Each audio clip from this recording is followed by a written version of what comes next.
నేను ఒకప్పుడు ఇంకొక ఊరిలో ఉండేవాడిని. ఉద్యోగం చేసే రోజుల్లో ఒక ఊరిలో ఉండేవాడిని. ఆ ఊరిలో ఉండగా ఆ ఊరి పేరు చెప్పి ఇచ్చు, నేను ఆ ఊరి పేరు చెప్పేస్తే అక్కడ ఉన్నది ఒక డాక్టర్ గారే కాబట్టి తెలిసిపోతుంది. అందుకని నేను ఆ ఊరి పేరు చెప్పట్లేదు. నేను ఆ ఊరిలో ఉన్న రోజుల్లో ఒకసారి మా అబ్బాయికి ఒంట్లో బాగుండకపోతే వైద్యుడి దగ్గరికి తీసుకెళ్ళాను. అక్కడ ఒక పెద్ద ఆవిడ కూర్చున్నారు, పక్కన ఇంకొక ఆవిడ కూర్చుంది. ఆ పెద్ద ఆవిడ వణికిపోతోంది జ్వరంతో. శాలువా కప్పి కూర్చోబెట్టారు. ఆ తర్వాత ఆవిడ్ని పిలవాలి డాక్టర్ గారు. నేను ఆవిడ నేనే ఉన్నాం.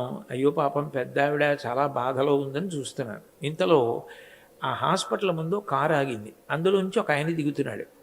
ఆ బయట ఉన్న నర్సు పరిగెత్తుకుంటూ లోపలికి వెళ్ళి డాక్టర్ గారికి చెప్పింది, ఎవరో ఫలానా ఆయన వస్తున్నారు. డాక్టర్ గారు గబగబా బయటికి వచ్చి రండి రండి అని ఆయన చేయి పట్టుకుని తీసుకెళ్ళి ఏమి ఇలా వచ్చారని లోపలికి తీసుకెళ్ళారు.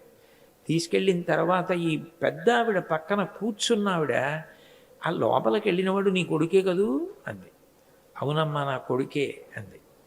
నిన్ను వెడుతూ వెడుతూ చూశాడు కదా, అంత కష్టపడి కన్నావే, ఆస్తి అంతా అమ్మి తండ్రి లేకపోతే పెంచి పెద్ద చేశావే, ఇవాళ నిన్ను ఇలా వదిలేశాడు ఒక్కదాన్ని.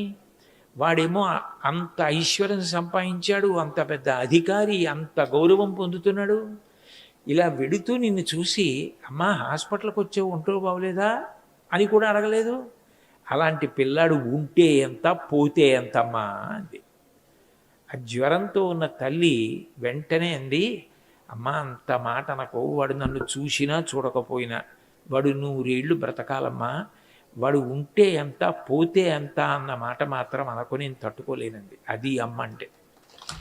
తనని చూసినా చూడకపోయినా కూడా బిడ్డ బాగుండాలని కోరుకునే ఏకైక వ్యక్తి ఎవరైనా ఉంటే అమ్మ ఒక్కతే. నిజంగా చెప్పాలంటే నేను ఈ మాటలు చెప్తున్నప్పుడు నాకే అమ్మ ఉంటే నేను సాయంకాలం ప్రవచనం లోపల ఒకసారి ఇంటికి వెళ్ళి మా అమ్మగారి కాళ్ళకి దండం పెట్టి మళ్ళీ వచ్చేవాడిని. ఇది చెప్తున్నప్పుడు నేను అయ్యో మా అమ్మ వెళ్ళిపోయిందే అని బాధ కలుగుతూ ఉంటుంది నాకు మనసులో. అంత గొప్పది అమ్మ. మీ అందరి పిల్లలకి నేను చెప్పే మొట్టమొదటి విషయం ఒక్కటే, అమ్మని మోసం చెయ్యడం, అమ్మ దగ్గర దాపరికం, అమ్మకి చెప్పలేని పనులు చెయ్యకుండా ఉండడం మీరు నేర్చుకుంటే మీకు జీవితంలో అన్ని విలువలు తమంత తాము అబ్బేస్తాయి. ప్రారంభం ఎక్కడ అంటే ఇక్కడే ఉంటుంది.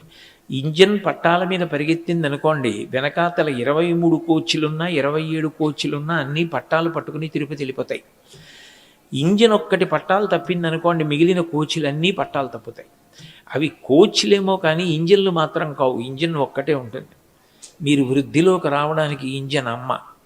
అమ్మకి గౌరవం ఇవ్వడం, అమ్మకి చెప్పకూడదన్న పనిని చెయ్యకుండా ఉండడం మీరు అలవాటు చేసుకున్నారనుకోండి, మీరు పట్టాల మీద పరిగెడతారు, మీరు తిరుపతి చేరుతారు. తిరుపతి చేరుతారు అన్న నా మాటకు ఉద్దేశ్యం ఏమిటంటే, మీ జీవితంలో మీరు పొందవలసిన ప్రయోజనాన్ని పొందుతారు, అనుకున్న లక్ష్యాన్ని సాధిస్తారు.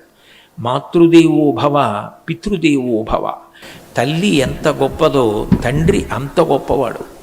తండ్రిని కూడా ఎన్నడూ మోసం చేసే ప్రయత్నం కానీ, తండ్రి చెప్పిన మాట వినకుండా ఉండడం కానీ ఎప్పుడూ చెయ్యకూడదు.